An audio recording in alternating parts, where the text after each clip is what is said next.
Hello students. So in today's class we are going to discuss about common dictionary functions and methods. And in the previous class we have discussed how to append elements into a dictionary, or else how to remove elements from the dictionary, and traversing concepts. So many different concepts we have discussed in the previous class. And now we will discuss about some of the common dictionary functions and methods.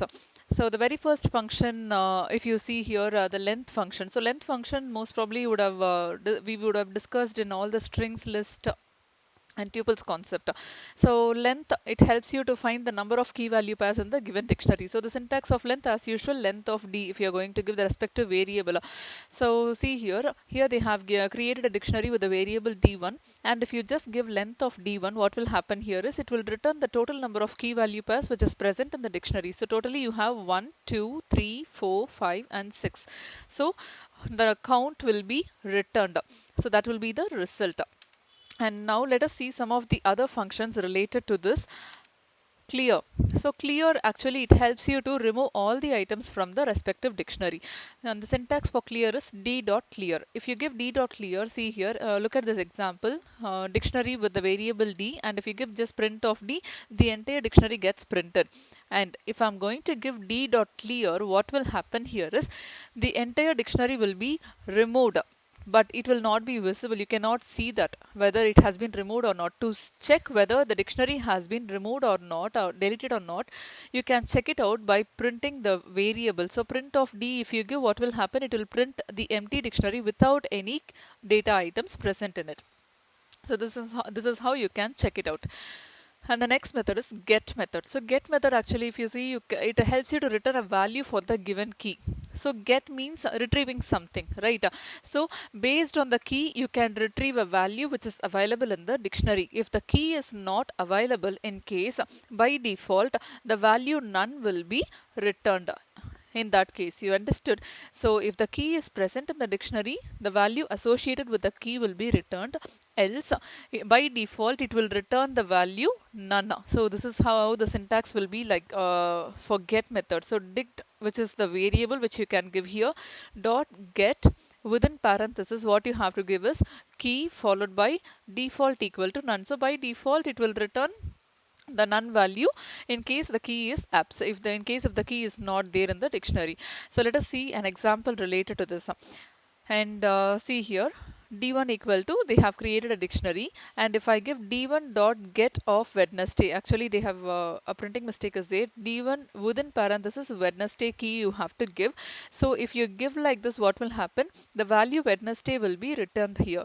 And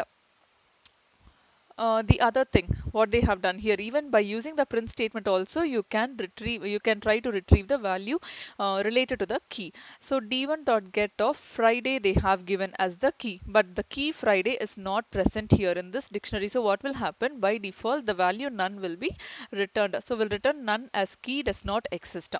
Understood? So this is how the get method works. And even it is not that you have to give only the none as a default value to be returned if the key is absent. You can also give your own message even. So to give your own message, you can specify the messages like this. So d1.get of, if you wanted to retrieve the key Friday, the value Friday associated with this key, you can make use of the respective key. Followed by that, instead of none, you can give never as a string. You have to provide it as a string. So if you give never, what will happen, if the if the value Friday is not present over there in the dictionary, then the message never will be returned. But here the key Monday they have given, and Monday it is present in the dictionary. So what will happen, the value Monday will be returned, and it will not print the message never, because the key, respective key, is present in the dictionary, right? If the key is not present in the dictionary, in that case alone the message will be displayed, otherwise it will not display that message. Clear? And now items method. So this items method we have already discussed to retrieve all the key value pairs. But here when you are using actually it helps you to return the content of the dictionary in the form of list of tuple. So list of tuple means the entire dictionary items will be enclosed within parenthesis, because whatever data items you enclose within parenthesis, you will consider that as a tuple, right? And if it is a list, you will enclose everything within square bracket. So as a list of tuple, tuple means the key value pairs will be retrieved in the form of list of tuples where all the data key and values will be separated by commas instead of colon.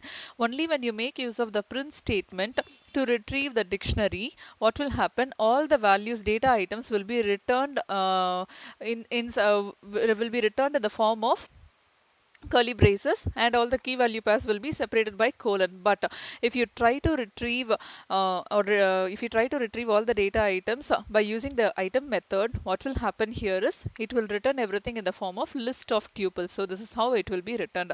So the key and value will be separated by comma, and together as usual the key value together will be separated by comma. So this is how it works, and you will enclose as a whole with the parenthesis stating that it has been written in the form of tuples, and inside you will enclose everything within square bracket to ensure that it is a list of tuples. Clear? So look at this example, and this is the syntax. D dot items if I'm going to give.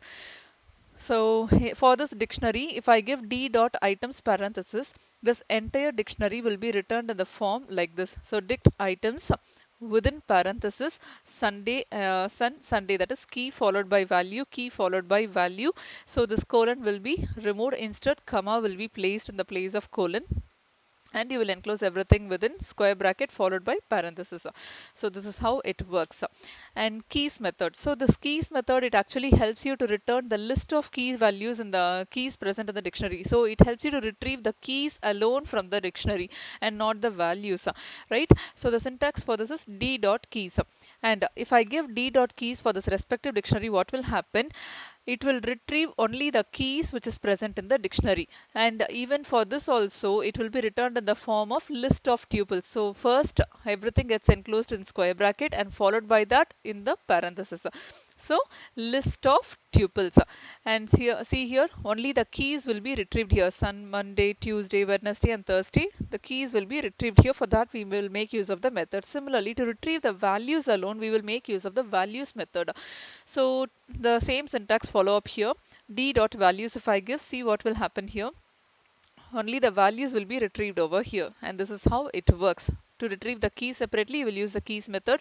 To retrieve the value separately, you will use the values method along with the variable using the dot operator. Yes, and now look at this program.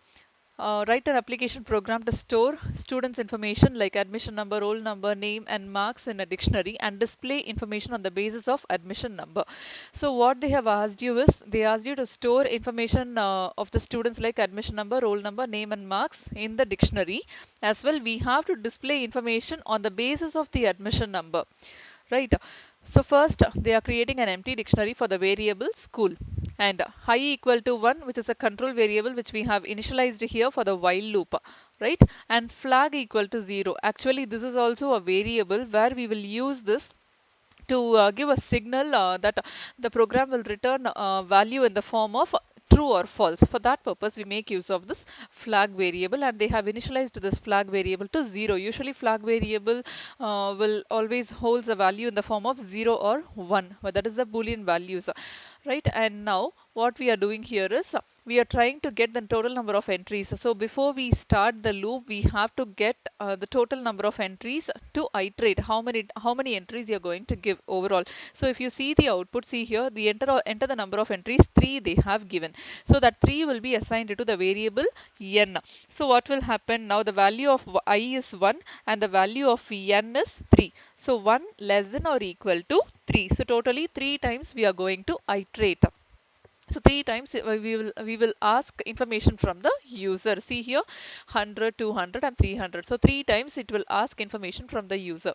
And if you see admission number, name, section and then percentage. So all the variables has been given in short form, right? So we are going to get admission number, enter admission number of a student for the first iteration. 1 less than or equal to 3 means for the first iteration it will get all the 4 details from the user and the respective data types they have given. For percentage, usually it will be represented in the form of floating point, right? So float of input they have given. And for the other things like admission number, name and section, you can give you can leave as such. You don't need to do any conversions. So here alone we have given the floating point.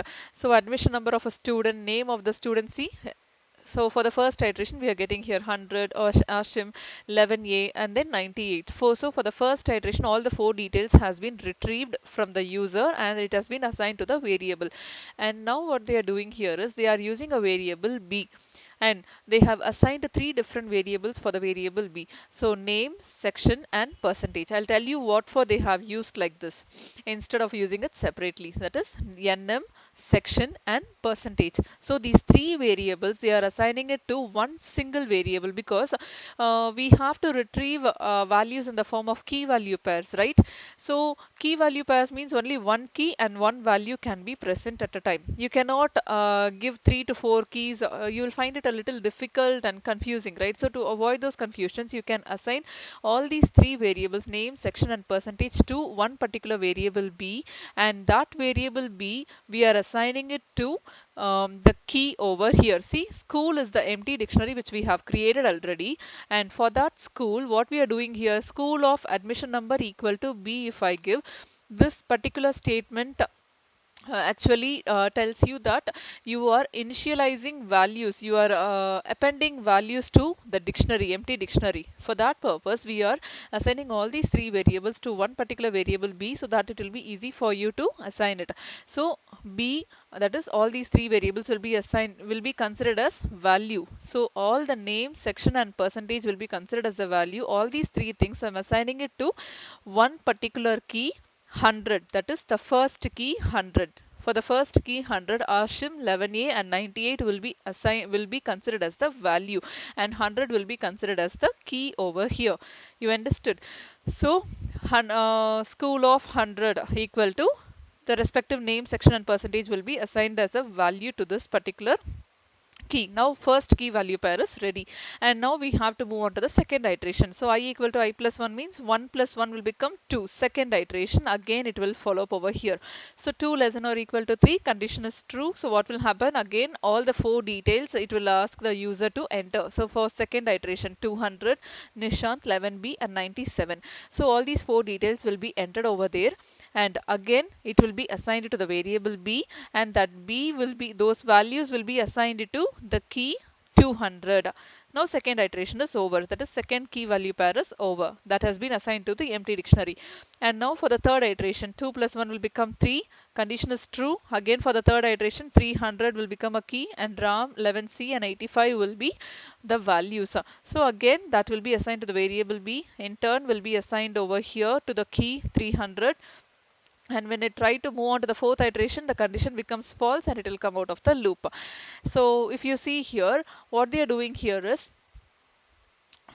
school dot keys. School dot keys method means to retrieve the keys. This keys we are retrieving it here using the keys method along with the dictionary name, and we are assigning it to the variable L so that it will be easy for us to retrieve the keys while traversing.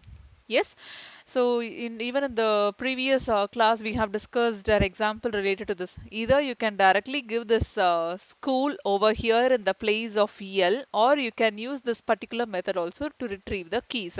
So either of the method you can make use of. So for I in L, if I give what does it mean actually?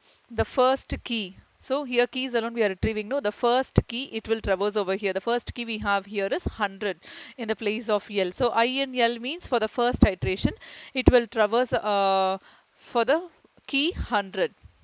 And what will happen? Admission number, and in the place of I, 100 will be fixed over here. See here, admission number is a string that gets displayed as such, followed by 100 in the place of I will be retrieved, and colon which is given over here.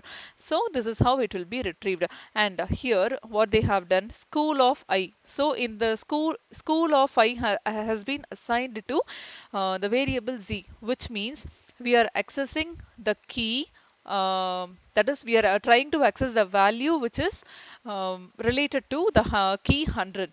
Yes, so school of 100 means what values are present in the place of 100. We have those values Ashim 11A and 98, right? So these values now we are assigning it to the variable Z. You got it? So now after assigning these values, see what is going to happen. Now we have, this is just a print statement, so this gets displayed as such, name, class and percentage. Yes, name, class and percentage. Followed by that, if I again I'm using the for loop over here. J is another control variable, in operator, and Z. Now Z contains three values. That is that belongs to the key 100, Ashim 11A and 98. Now these values will be iterated for the first iteration, and now that gets printed over here like this. Ashim 11A and 98 gets printed with equivalent spaces because of the slash t which we have applied here as the n parameter. You understood? Similarly, it will move on with the second iteration. Again, second iteration, when it reaches here, it will start with 200. So the 200 gets printed over here like this, same. Again, name, class, and percentage. Again, in the next for loop, this Nishant 11B and 97 gets printed. Again, it will move on with the third iteration. So once all the iterations are exhausted, it will come out of the loop. So I hope you understood this programming concept.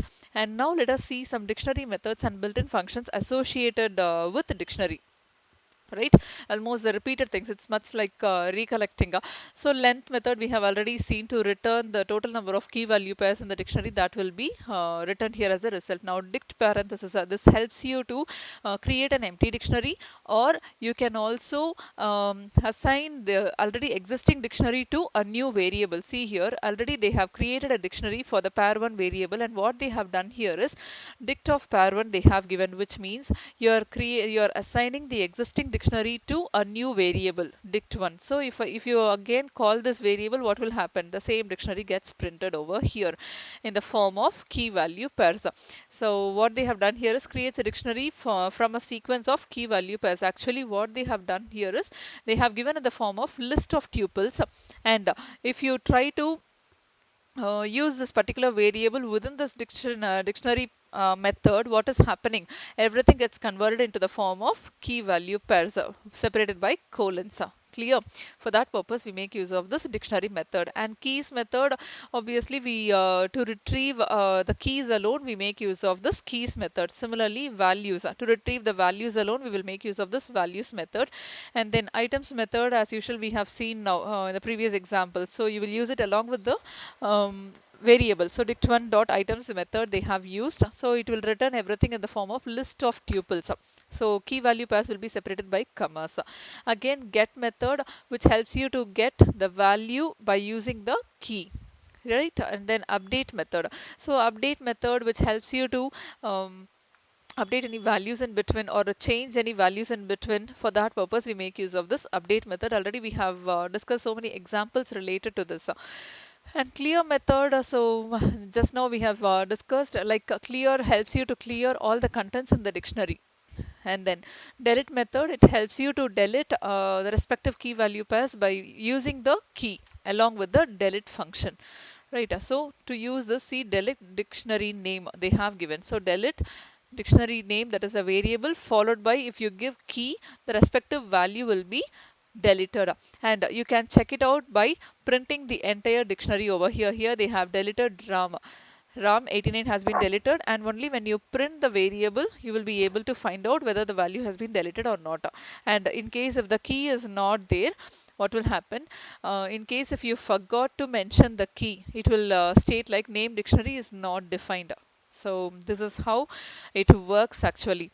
And we have come to the end of the chapter, and we have completed the working with list and dictionary concepts. I hope you understood all the concepts that we have discussed related to this lesson, children. And we'll meet with a new concept in the next class. Thank you.